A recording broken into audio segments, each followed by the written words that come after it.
The stars lied. They always had. From the viewport of the Vanguard, Commander Elias Kalen watched them glitter across the void like diamonds on velvet, cold and distant. To a child on Earth, they might have looked like promises, beacons of hope, stories waiting to be written. To him, they were corpses, light from ancient fires, long extinguished before humanity ever clawed itself up from its cradle. He had spent 22 years in deep space learning that lesson. Asteroid belts that chewed ships into slag, pirate ambushes in lawless trade lanes, comrades spaced for mistakes too small to remember. Kalen had stopped counting how many friends he'd buried beneath silence. Hope was a lie the stars whispered to the naive. The bridge was empty now. 50 crew had volunteered for this mission, 50 ghosts. Their laughter once filled these halls, their boots once rang against the deck plates. Now only the ship's wounded heartbeat remained, the reactor humming unevenly beneath his feet. Kalen stood hunched in the captain's chair, gaunt, eyes red from nights without sleep. He hadn't closed them in 4 days. He couldn't. Every time his lids shut, he saw it again, the moment they broke through the barrier. The Galactic Barrier wasn't myth. It was law, etched into every interstellar accord. Even the most powerful alien empires had sworn never to breach it. The stories were older than recorded history, probes vanishing, comms collapsing, physics twisting like bent glass. Beyond the barrier, there was no return. But humans had never been good at following rules. Reckless, stubborn, cursed with curiosity. And so Earth had built the Vanguard, the most advanced stealth war cruiser in its history. A black spear of alloy and rage, bristling with weapons and draped in experimental shielding. 50 volunteers, each one knowing the cost, each one willing to face the unknown. The mission was simple: punch through, document what lies beyond, return if possible. But nothing about the barrier was simple. The memory hit Kalen with cruel clarity. 1 second it was space, stars stretching forever, then came the storm. Gravity screamed, the ship convulsed, hull plating groaned like a dying beast as stars bent and twisted into knives of light. Physics itself snapped like brittle bone. Kalen remembered the bridge crew shrieking, consoles bursting into fire, men and women torn from their harnesses as alarms howled. And then silence. Not the silence of deep space, this was deeper. No stars, no light, just blackness. As though the universe itself had stopped breathing. One by one, systems failed, shields dropped, weapons froze, comms died.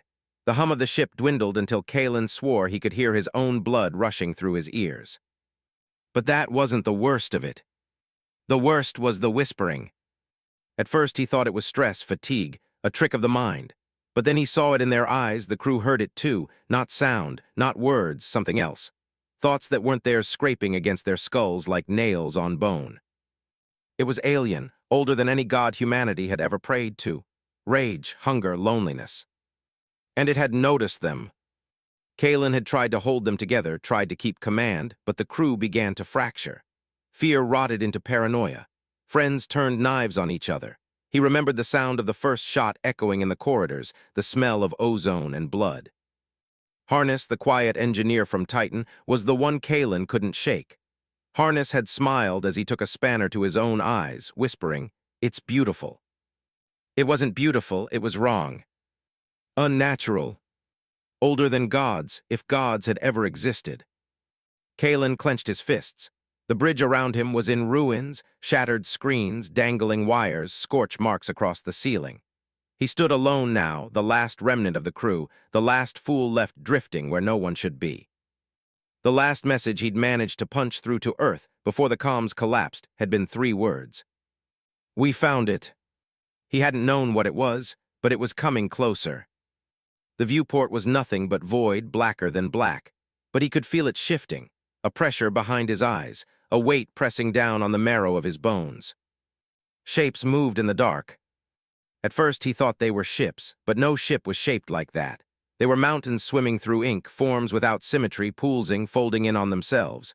Organic but mechanical, alive but not, real but not built. Reality bent around them like heat on metal. Kalen's breath hitched. His chest locked as one of the things turned, not with eyes, for there were none, but he felt it. It saw him. The sensation cut deeper than sight. Like the sun focusing through a magnifying glass, it burned through his skin, through his veins until even his bones trembled.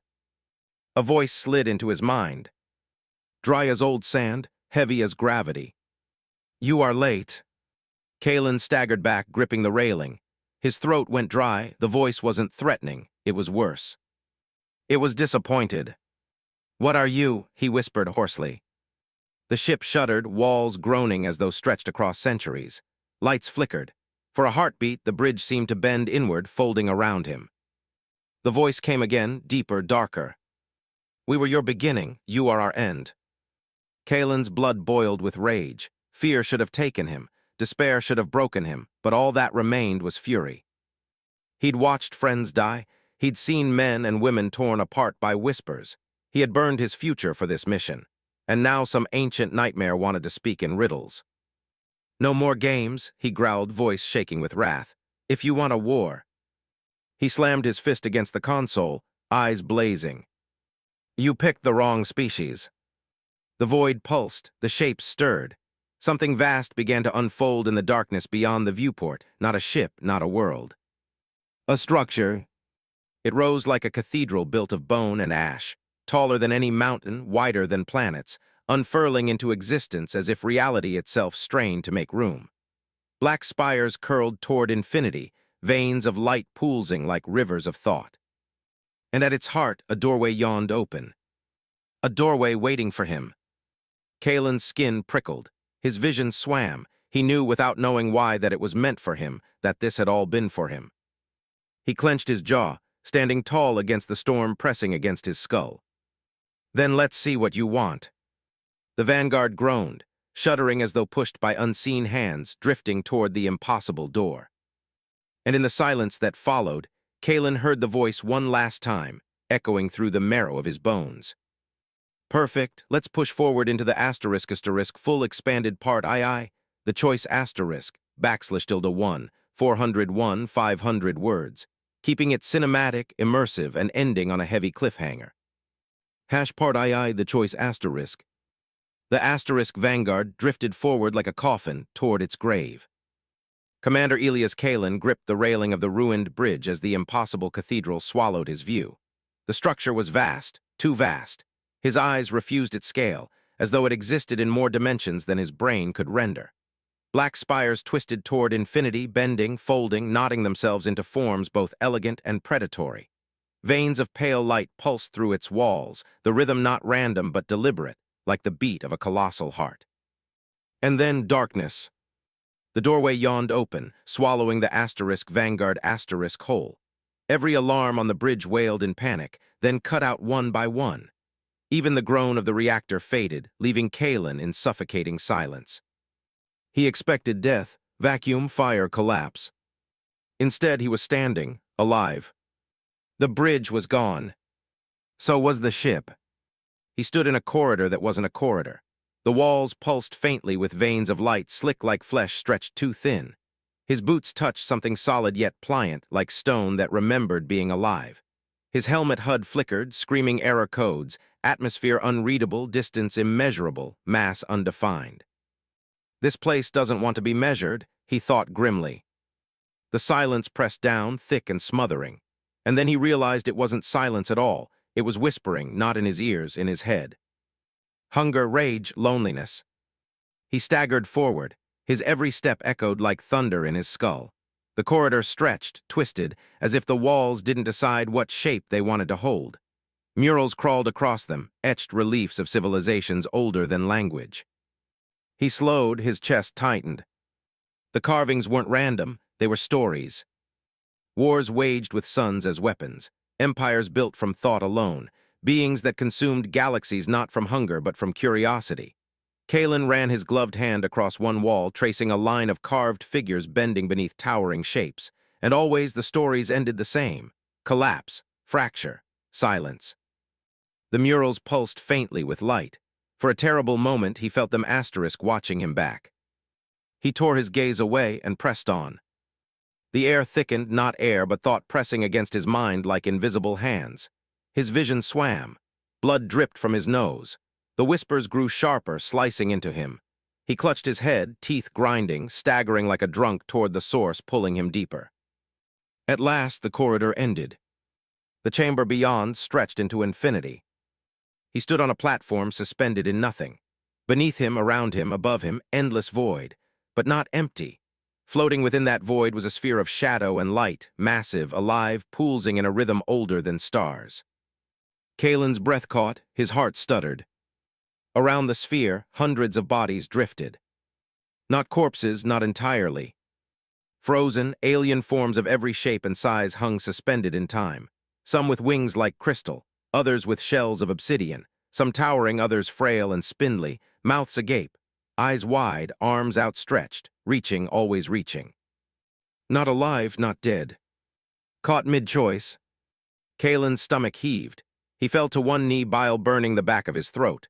The whispers crescendoed, nails on bone, screams without sound. He clutched his skull, pressing his helmeted head into the platform until the pain threatened to split him open. And then the voice came. Not words, not sound, thought. We offer power, we offer truth, we offer the ability to reshape all that is. Kalen gasped, eyes wide with pain. What price? He croaked, blood smearing his visor. The voice pressed deeper, the marrow in his bones quivered, his heart felt like it might burst. Your humanity. Visions tore through him. He saw Earth rising, cities gleaming with towers of silver and glass, disease gone, death obsolete. He saw fleets spanning galaxies, immortality etched into every cell. Humanity eternal, perfect. But beneath it chains, not forged of metal but of inevitability. Invisible, unbreakable chains that bound every man, woman, and child to a singular purpose not their own. A future without chaos, without doubt, without freedom. Then the vision shattered. He saw the other path. Humanity burning, Earth blackened, his people dying as every people had always died, but free, still human, still capable of defiance, still able to choose. Kalen collapsed, body trembling, gasping ragged breaths. His helmet fogged with condensation. He tasted blood. His chest heaved. The voice whispered again. Choose. His knuckles went white against the platform. Fear should have broken him. Despair should have hollowed him, but rage rose instead. He thought of Harness, smiling as he gouged out his own eyes. He thought of Song, burning alive at her console. He thought of the laughter that had once filled the Vanguard S halls, gone now into silence. He would not let them become footnotes in some alien experiment. His voice cracked, but the words held like steel. I've seen what perfection costs, he rasped. Let it burn. The void screamed. The sphere convulsed, fracturing, shards of light and shadow flaring out like broken suns. The frozen bodies disintegrated into dust, fragments scattering into nothing. The murals across the walls peeled, twisted, their stories unmade. The platform shook. The chamber collapsed, folding inwards, screaming like the death of a god. Kalen's vision went white-hot. And then, silence. He opened his eyes. He was back aboard the Vanguard. The bridge was whole, scarred, cracked, but intact. Consoles flickered weakly. The reactor hummed. The stars burned again beyond the viewport.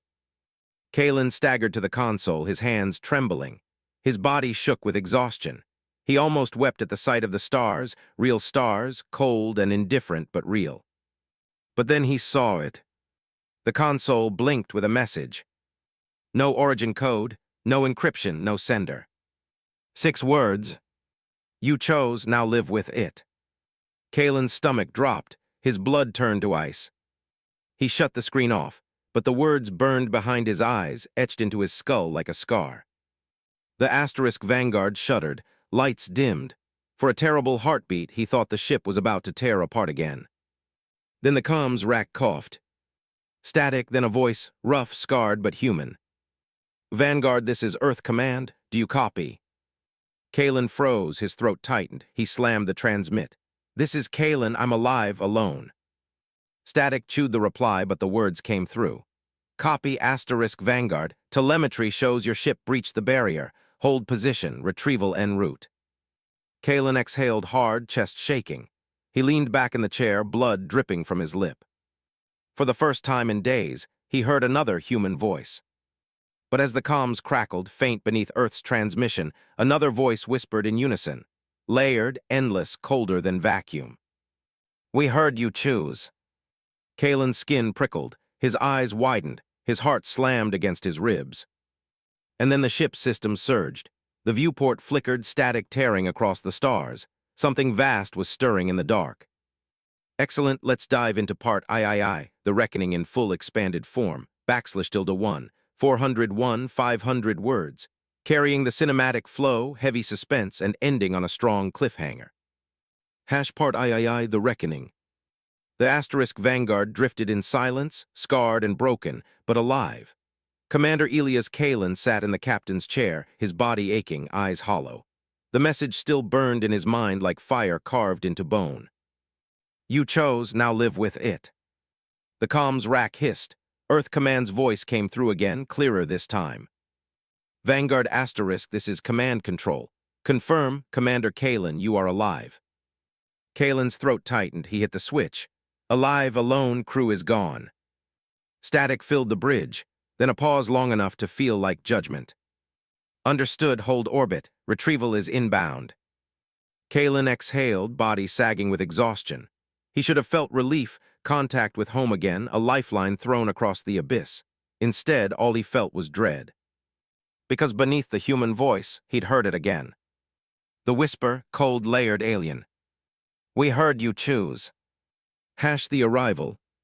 17 hours later, a retrieval cruiser appeared in orbit with no lights, no insignia, its hull painted the color of a shadow.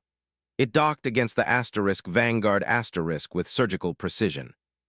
Kalen met them at the forward lock, rifle strapped across his chest, though his arms trembled from fatigue. The door cycled. 7 figures stepped aboard. 6 wore matte gray hardsuits, visors dark, rifles lowered but ready. The 7th wore no armor, just a long pressure cloak that whispered like smoke. His bald head gleamed under the red emergency lights, his expression carved from stone. Director Malric Lauren. Kalen had heard the name before, always in whispers. Black Ops, the kind of man whose presence never appeared on payrolls but whose decisions shaped wars. Commander, Lauren said softly, stepping into the ruined corridor. His pale eyes drifted across the charred walls, the dried blood. You look diminished. Kalen's lip curled. You came all this way to tell me I look like hell. Lauren didn't flinch, he extended his hand. Your weapon. Kalen stared. If you wanted me dead, you could have spaced me already. Perhaps, Lauren said, but you've walked out of a place no one should walk out of. That makes you dangerous, and I don't let dangerous men walk armed. For a heartbeat, Kalen considered defiance, considered lifting the rifle and burning this man down before the suits cut him in half. But the faces of his crew flashed in his mind, ghosts whispering restraint. With a grunt, he unstrapped the rifle and shoved it into the hands of a soldier. Good, Lauren said. His voice was calm, even surgical. Now walk. Interrogation. They marched him across the docking tube into the belly of the cruiser. The interior was clean, sharp angles of gunmetal and glass. It smelled of solvent, as sterile as a morgue.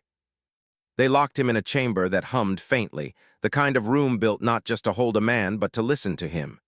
Kalen sat at the table, shoulders hunched, waiting. Lauren entered alone. You filed a partial report, Lauren said, eyes on a translucent screen only he could see. A structure beyond the barrier, a proposition, a choice. Kalen didn't answer. His jaw ached from clenching too hard. Lauren's pale eyes lifted, and then a message. 6 words, Kalen said. His voice was hoarse, scraped raw. You chose, now live with it. Lauren studied him in silence. Then he swiped the screen. The wall behind him shimmered. News feeds filled the chamber. Alien distress calls. Emergency broadcasts. Kalen's stomach turned as he watched. Worlds flickered in and out of existence for seconds at a time, whole cities blinking like faulty lights. Artificial wormholes spasmed violently, shredding ships caught inside. Ancient machines buried on dead moons woke with a hum that rattled comms across half a sector. And across every feed, in every tongue, came the same phrase. You chose, now live with it. Kalen's gut turned to stone. It's spreading. Lauren's expression didn't shift. It spread the moment you returned. You think I did this, Kalen snapped. 50 good people died out there, I buried them. You think I came back to play prophet? Lauren stepped closer, voice cool. You are the only asterisk survivor of the barrier. You sent the message. You made the choice. That makes you either a savior or a contagion. Kalen slammed his hands on the table. I said no to a god. Don't you dare call me compromised. Lauren's face was unreadable. The problem with gods, Commander, is that they rarely take no for an answer. Hash the Conquered. 2 days later, the cruiser descended through storm-ridden skis. Lyris, a conquered world. From orbit, it looked like a sea of ink, veined with electric blue.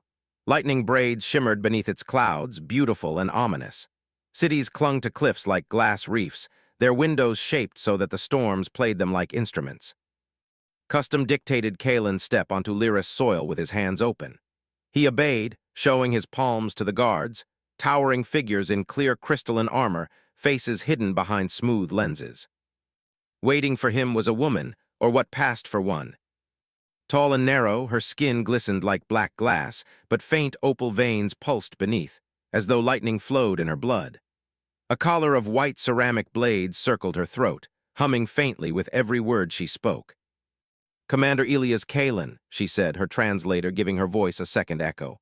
I am Kura, scholar of Lyris, Truth Keeper. Truth Keeper, Kalen asked warily. She tapped her collar. I measure your words against your thoughts. If you lie, the blades sing. Kalen smirked bitterly. Guess I'll try not to tell any jokes. Her caller stayed silent. She smiled faintly. Lauren stood at his side, eyes hard, saying nothing. Behind them, a dozen alien delegations watched, scaled Veth with translucent crests, armored rot clicking their mandibles, amphibian hail blinking double eyelids against the storm. They were afraid. He could smell it in the air. Kura led them to the hall, a vast bowl of living glass. At its center hovered a sphere of stormwater caged by magnetic fields, lightning dancing within. Delegates surrounded it in tense silence. The questioning began. A Veth elder leaned forward, translator rasping. Human, you breached the silence. Did the silence speak? It did, Kalen said simply. What did it ask? The rot demanded, voice like grinding stone. My humanity, Kalen said. The hall erupted in uneasy murmurs. Some gasped, others hissed. Kura's collar hummed faintly, then stilled, confirming his truth. And what did you give? She asked softly. Kalen's jaw tightened. Nothing, I refused. The hall froze. The weight of the words sank like a stone into still water. You refused, the Hale delegate whispered, gills flaring. No species has ever refused. Kalen met their eyes, one by one. Then maybe you've been waiting for the wrong ones. Kura's collar screamed, a piercing shriek. Not because of a lie, but because of the storm in his thoughts, the conviction burning too bright to parse. And then it happened. Hash the spark. One of the envoys, a young man from a minor species Kalen didn't recognize, stood abruptly. His eyes were wide, too wide. His body shook. He began to hum. Not a melody, a pressure. The hall lights dimmed. The storm sphere at the center of the chamber shivered violently. Symbols crawled up the envoy's skin, glowing faint blue. Kalen felt the pressure slam into his mind like a hammer. His teeth ached. Blood trickled from his nose. And then a second voice spoke, using the envoy's mouth. You are late. Gasps filled the hall. Delegates recoiled. Kura staggered, hands pressed to her collar. That voice, she whispered, her black glass skin glistened with fear. That phrase, the first regret, it is written in our myths, the last words of those who touched the barrier before us. The envoy collapsed, skin still glowing faintly, mouth twisted in a smile not his own. Guards dragged him away. The storm sphere flickered, the hall's walls trembled. Then every screen across the chamber lit at once. One phrase repeated in every tongue, every alphabet, every voice. One must carry the spark. The words dissolved, reforming into a single designation. Primary candidate identified. Kalen's chest locked, his heart stuttered. The final line hit like a hammer. Eliskalen. The hall erupted, guards raised rifles, delegates shouted. Kura's collar screamed until its blades glowed red. Lauren turned sharply, eyes narrowing as his wrist display lit up with alerts. It's everywhere, he whispered. Every channel, every system, they're nomming you. Kalen's fist shook at his sides. His voice was raw when he spoke. I said no. and the storm outside split open like a curtain. Through the tear, every screen in the hall showed the same live image. A gate. Not here, not on Lyris. On Mars. Pools in growing, opening. The Hall of Storms dissolved into chaos. Delegates shouted across one another, translators stuttering to keep pace with voices raised in fear. Guards pressed rifles to Kalen's chest. Kura's collar shrieked with such violence the ceramic blades glowed faint red, registering not lies, but truths so sharp they cut the air. On every wall, every pane of living glass, the same live feed pulsed. Mars. A gate like the one Kalen had seen in the void. Black spires, a wound in reality throbbing with light. Shut it off, Lauren barked at the Lyracy technicians. His voice cracked with anger or maybe fear. Cut the feed now. But the images would not vanish. The gate did not come from their systems. It bled through reality itself. Kura turned toward Kalen, her obsidian features lit with stormlight. What does this mean? Kalen's voice was low, ragged. It means it wasn't just me, the spark spread. Earth in panic. By the time the cruiser broke orbit, Earth Command had declared a state of emergency across all human colonies. The spark wasn't a rumor anymore, it was everywhere. In the orbital stations above Earth, technicians suddenly solved equations no one had ever written. Entire labs stared in horror as chalkboards filled themselves with alien symbols, drawn by hands that didn't know what they were writing. In the streets of Buenos Aires, a 6-year-old girl collapsed, her eyes rolling back as she whispered, "Carry it," over and over while nearby electronics bent toward her heartbeat. On Titan, a squad of soldiers executed their commanding officer in perfect unison, carving spirals into the steel walls with their blood before turning their rifles on themselves. It was spreading like wildfire. Some called it infection, others called it evolution. Most didn't know what to call it except a curse. Return to Earth. Kalen returned to Earth under guard. He expected parades or tribunals. Instead, the city below him burned. Flames licked the edges of the megascrapers. Civilians rioted in the streets. Drone footage showed mobs tearing spark carriers apart in broad daylight. Cultists clashed with soldiers, chanting hymns in a dozen dead languages no one had ever taught them. He was rushed to an underground command bunker beneath the Alps. Admiral Redden awaited him. Redden was iron given flesh. Old-school military, stoic, ruthless, willing to sacrifice planets if the mission required it. She wore her uniform like armor, gray hair tied tight, eyes colder than vacuum. "You caused a stir, Commander," she said flatly as he entered. "I saved us," Kalen snapped, teeth bared. "I said no to a god, you're welcome." She didn't blink, and yet the spark spreads across half the colonies. You didn't stop anything, you unleashed it. Kalen slammed his fists on the table. "If I hadn't refused, we'd already be slaves." "Slaves?" Redden's lip curled. "You think we aren't already? Look around you. The spark is rewriting minds. Our people aren't ours anymore." Lauren's voice cut in, calm and surgical. "Admiral, perhaps a different approach." But Redden's glare shut him down. She leaned closer to Kalen. "We've identified hundreds of carriers. Soldiers, civilians, children. Some resist, most don't. They hear voices, they build symbols, they become conduits." She tapped a console. Hollow images filled the bunker, carriers glowing faintly, eyes shimmering with unnatural light, their voices overlapping in layered tones.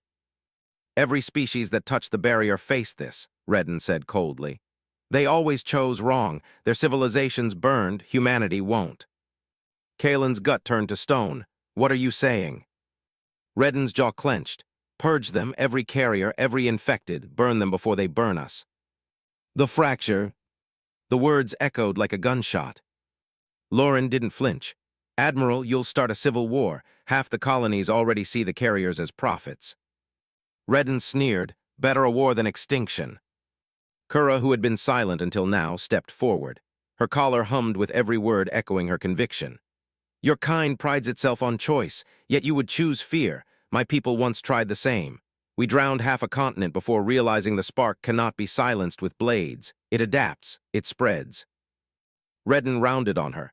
"Then why are you still here, alien? Why hasn't it consumed you?" Kura's opal veins glowed faintly. Because we did not carry it, we lacked what you have, defiance. The spark rejected us. But you, Commander Kalen, she turned to him.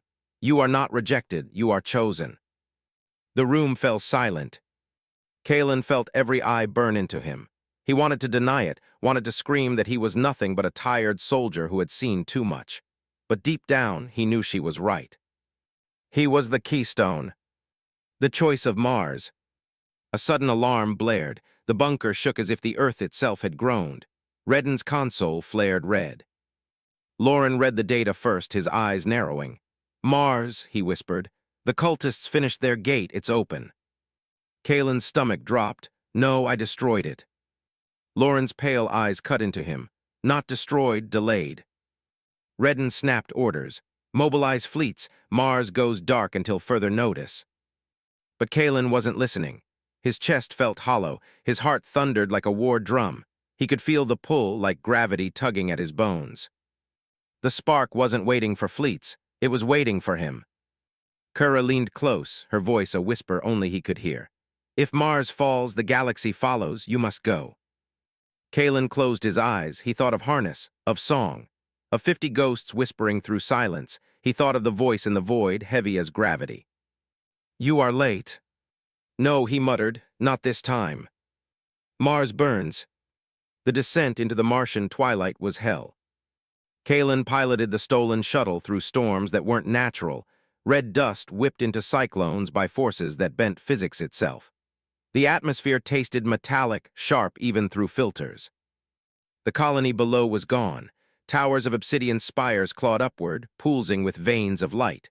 The ground trembled like a living thing. And at the center of it all, the gate. 50 meters high, suspended between jagged towers. A tear in space, throbbing with a heartbeat that matched his own. Kalen gritted his teeth, rifle in hand, as he descended the ramp. Shadows moved across the sands.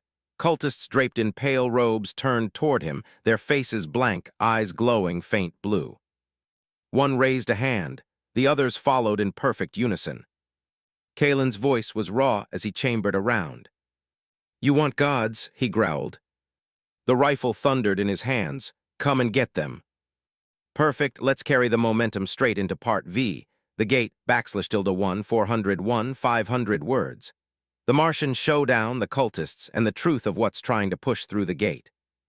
Part V, the gate.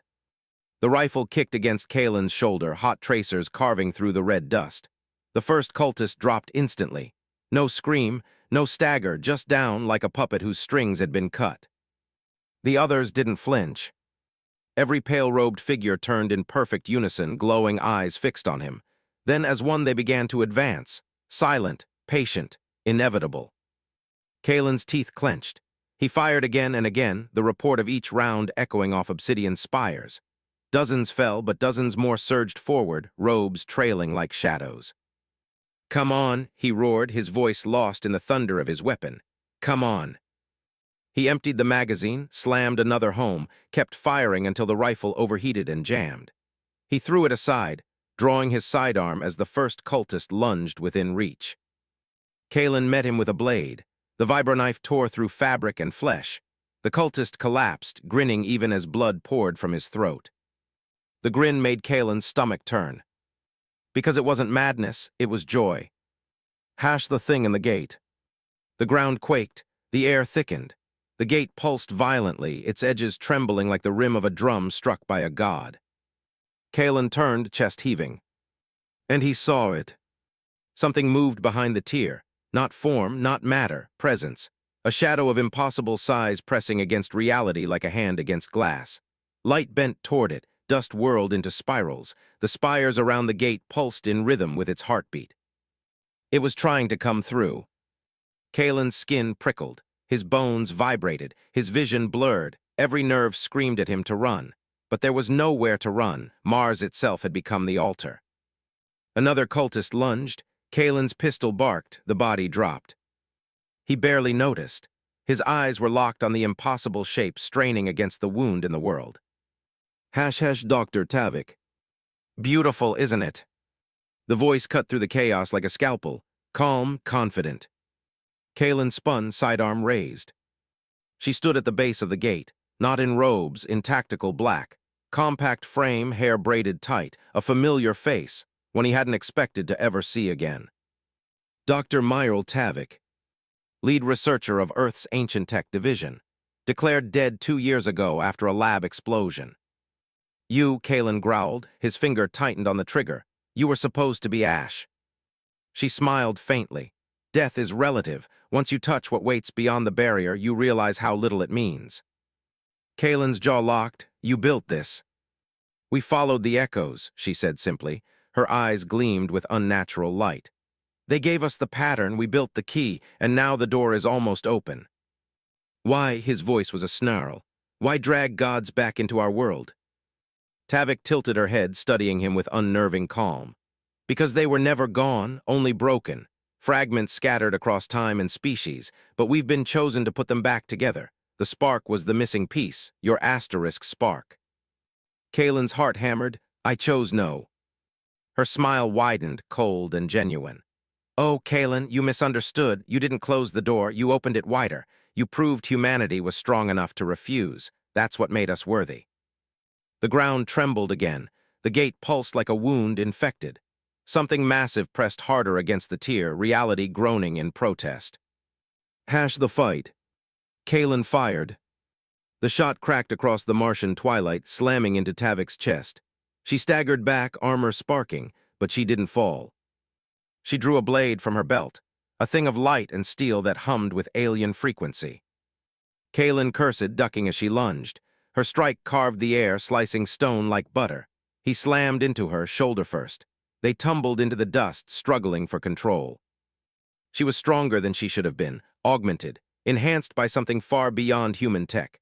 Her knee drove into his ribs, cracking bone. His knife slashed across her arm. Sparks flew. Blood, not red but faintly glowing, splattered the sand. Still human, Kalen spat, shoving her back. Better, she hissed, eyes glowing brighter. I chose better. Hash the sacrifice. The gate screamed. Not sound, not air. A scream that rattled reality. The tear split wider. Light poured through, wrong and unnatural. Kalen turned, chest heaving, and saw it pressing closer. Not creature, not machine, not anything born of physics. A thought made flesh, a hunger given form. If it crossed, Mars was gone. Humanity was gone, the galaxy was gone. Kalen sprinted toward the machinery feeding the gate, towers of twisted alloy pulsing with stolen power. Cables writhed like veins, screens pulsed with alien glyphs. He tore open a panel, too many wires, too much code. It wasn't built anymore, it was asterisk grown. The only way to stop it was overload. But overload meant staying behind. Don't, Tavik screamed, lunging toward him. Kalen shoved his bare hand into the machine. Agony exploded through him. His veins lit up. His blood boiled. His vision fractured. Memories that weren't his tore into his skull. Wars fought before galaxies cooled, empires devoured, civilizations unmade. The machine recognized him. The spark. The one who said no. And it listened. The gate convulsed. Light collapsed inward. The spires cracked, screaming. The impossible presence on the other side shrieked as reality slammed shut on it. Tavik's howl cut through the chaos, not in pain but rage. You don't understand what you've destroyed. Kalen's voice was raw, his body breaking, but his words held. I understand too damn well. You don't get to choose for us. The world went white. Hash aftermath. Kalen woke gasping. He was on the bridge of the asterisk Vanguard, again. Systems flickered weakly. Stars burned beyond the viewport. Time hadn't passed or had passed differently. His body ached, but he was alive. A single message blinked on the console. No origin, no sender. Final choice accepted. You carry it well. Kalen's hands shook. His breath came ragged. He stumbled to the medical console, running a scan. His DNA filled the display. At first glance human, but deep in the code, lines of alien script pulsed. A change, small but real. Less than 2%, enough to dismiss as noise, but Kalen knew better. He wasn't fully human anymore. The spark had marked him, and it was only the beginning. Got it, here's the asterisk, full expanded part VI, the carrier's asterisk, \1, 401, 500 words. Stakes rising, allies and enemies revealed, and the spark's reach becoming terrifyingly clear. Hash part VI the carriers. The voice on the comm was soft, edged with steel. Ilias, you're not the only one. Kalen froze, his chest tightened. He knew that voice. Rhea, he whispered. Captain Rhea Nylan, ex-military, ex-lover, declared dead 5 years ago in a skirmish on the rim. It's me, she said. Her tone was clipped steady, but underneath it ran an old warmth that cut through his bones. And I need you to listen. There are others, carriers like you. Kalen's blood ran cold. You're saying, he swallowed. The spark spread. It's already here, she said, and it's not just humans. Static chewed the transmission, but not enough to hide the weight in her words. Where are you? Kalen demanded. A mining platform off Europa. Dead zone, no command oversight. She paused. Come fast before they find us. The line went dead. Kalen sat back in the ruined bridge, hands trembling against the console. For the first time since the barrier, he wasn't just haunted. He wasn't alone. Hash Europa. The Vanguard limped through the black, its drives coughing like an old soldier's lungs. Kalen kept the stealth systems up, hands steady on controls that shook with age. Europa rolled into view white and scarred, Jupiter's storms sprawling behind it like a living mural. The mining platform was derelict, a black shape buried in ice, long abandoned. He docked in silence. The platform's corridors were dim, their walls crusted with frost, old lamps flickering with a sickly yellow glow. It felt like walking into a corpse. Rhea met him at the airlock. She looked older, leaner, colder. Her dark hair was tied back, her eyes sharper than he remembered, eyes that had seen too much, survived too long. But when they met his, something unspoken passed between them. You're alive, Kalen said. You too, she replied, lips twitching with something between relief and disbelief. For a moment neither moved, then Rhea turned sharply. Come, you need to see this. Hash the carrier. They wound through dead halls until they reached a chamber lit by the faint glow of machinery that shouldn't have been working. A cage sat in the middle, transparent walls lined with dampening fields, a constant hum vibrating the air. Inside, a man sat cross-legged, thin, trembling, his eyes were shut. But the room moved with him. Lights flickered in rhythm with his breath. Consoles pulsed in time with his heartbeat. The walls themselves seemed to hum softly, vibrating to a melody no one else could hear. He hasn't spoken in 4 days, Rhea said quietly. Hasn't eaten, but everything within a kilometer sinks to him. Kalen stepped closer, jaw tight. He's broadcasting. Not sound, not signal, Rhea said. Something deeper, something in the bones of reality. Kalen's stomach turned. He recognized it instantly. The spark. Do you hear it too? Rhea asked. Kalen nodded slowly. It's not a message, it's intent. The man's eyes opened suddenly. They weren't glowing. They weren't inhuman. But they were asterisk wrong, shimmering faintly like water reflecting stars. You came, he whispered, voice cracking like dry stone. Kalen's blood went cold. You know me. The man smiled faintly, trembling. We all know you. You carry the first flame. You said no, that makes you the center. Hash the spread. Rhea pulled Kalen aside, her voice low. He's not the only one. There are dozens, maybe hundreds like him across human space. Some dream in languages no one taught them. Some shape machines without touching them. Some just hum. Kalen's fists clenched, and command. They're terrified, Rhea said bitterly. The Preservation Accord is sterilizing colonies. Anyone suspected of carrying the spark gets purged. No trial, no questions. Whole families erased. Kalen's jaw tightened until it hurt. So their answer is genocide. It's what they always do, Rhea said, her eyes burned into him. But the cults are worse. They see carriers as prophets. They're organizing, building gates. Tavik wasn't alone. Kalen's stomach twisted at the name. Tavik's laugh still echoed in his skull. Rhea stepped closer, her voice soft. You know what this means? The spark isn't invasion, it's resurrection. They're using us to rebuild themselves. Kalen looked back at the man in the cage, humming softly as the lights bent to his pulse. His hands shook with rage. They want to asterisk become us, he said. Rhea's silence was answer enough. Hash the twins. The next lead took them to Pluto's far side, where a forgotten bunker slept beneath kilometers of ice. The coordinates came from intercepted transmissions, encrypted data sent by 2 military clones gone AWOL. Inside the bunker, the air stank of iron. Bodies lay preserved mid-motion. Soldiers, civilians, frozen not by ice but by thought, their eyes wide, their mouths half open, minds caught in stasis, seconds away from assimilation. In the center stood the twins, identical, faces calm, hands clasped as if in prayer.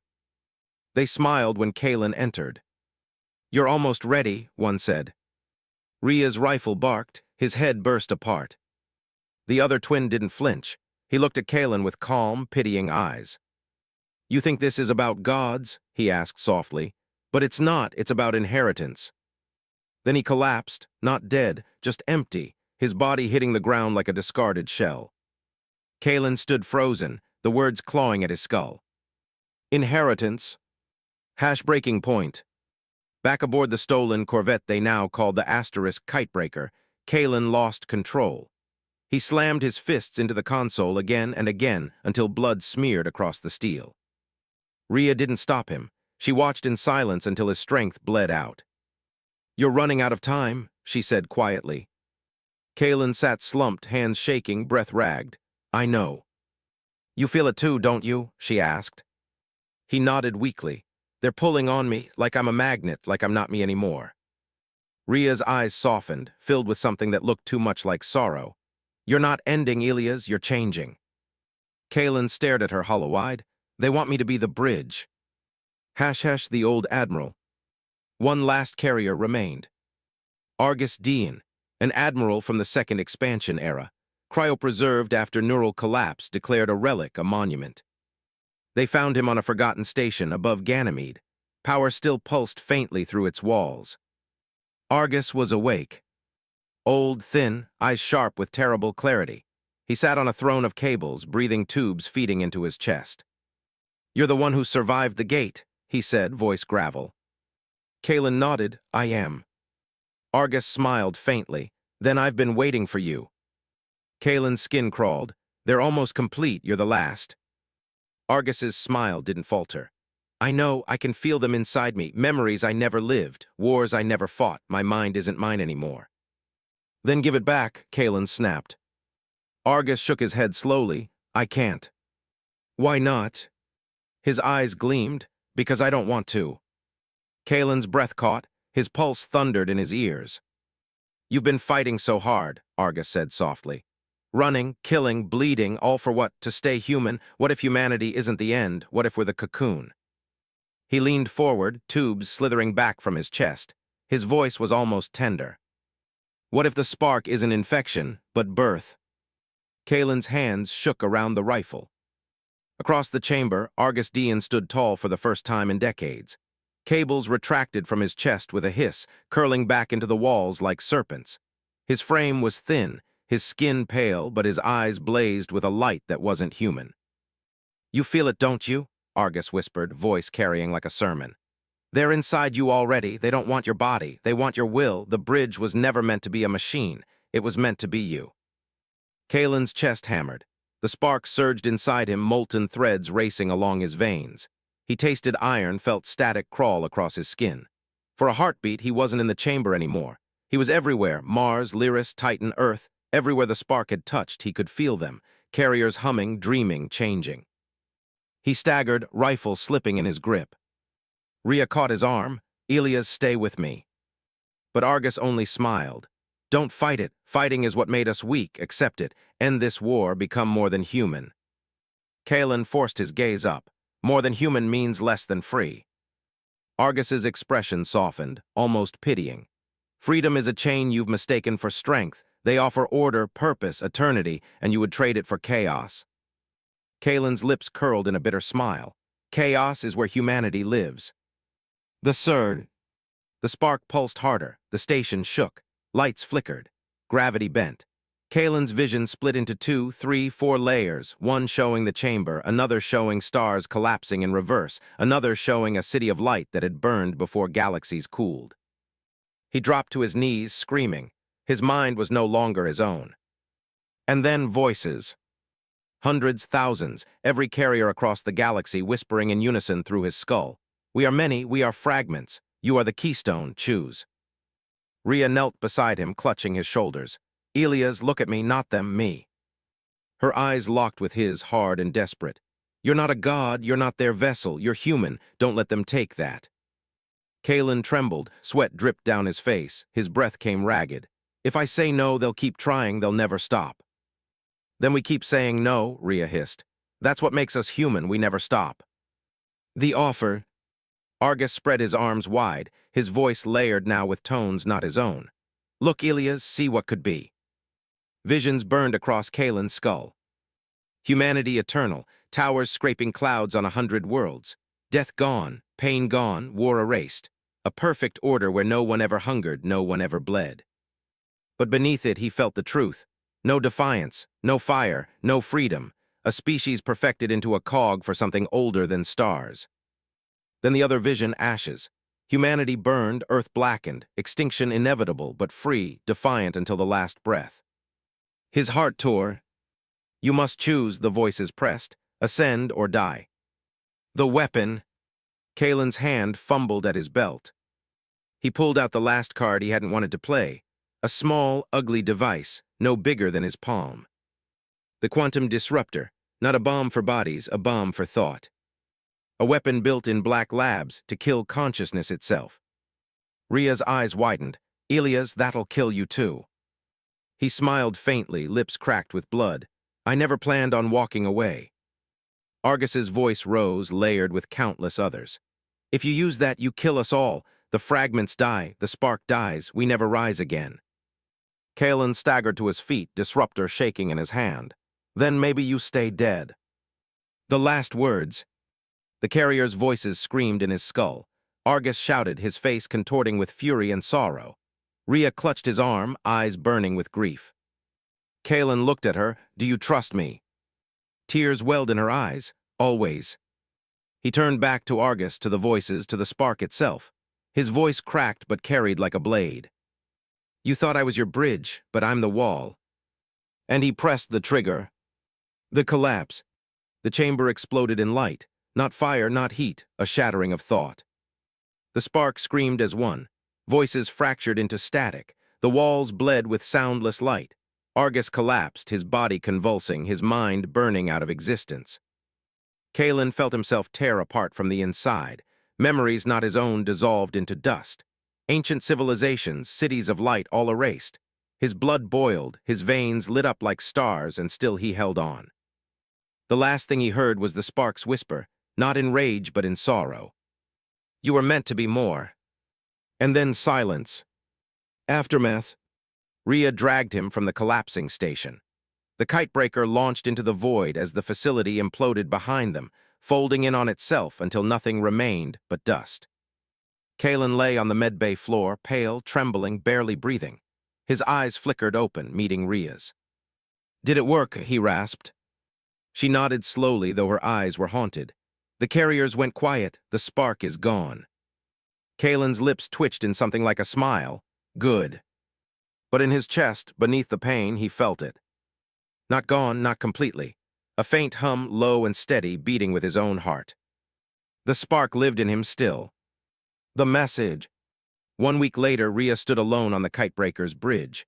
Earth's comms were alive again. Colonies were stabilizing. The riots had slowed. The nightmares had stopped. Kalen hadn't woken. His body lay in the medbay, breathing faintly, caught between life and something else. The console blinked. A message scrolled across every channel, every frequency. 6 words burned in white light. We were meant to choose. You chose no. You are still free. Rhea closed her eyes, tears streaking her cheeks. She whispered to herself, to him, to the void beyond the stars. Then we'll carry it together. Outside the viewport, the stars glittered cold and indifferent as they always had. But to Rhea, to Kalen, to humanity, they no longer looked like lies. They looked like a challenge.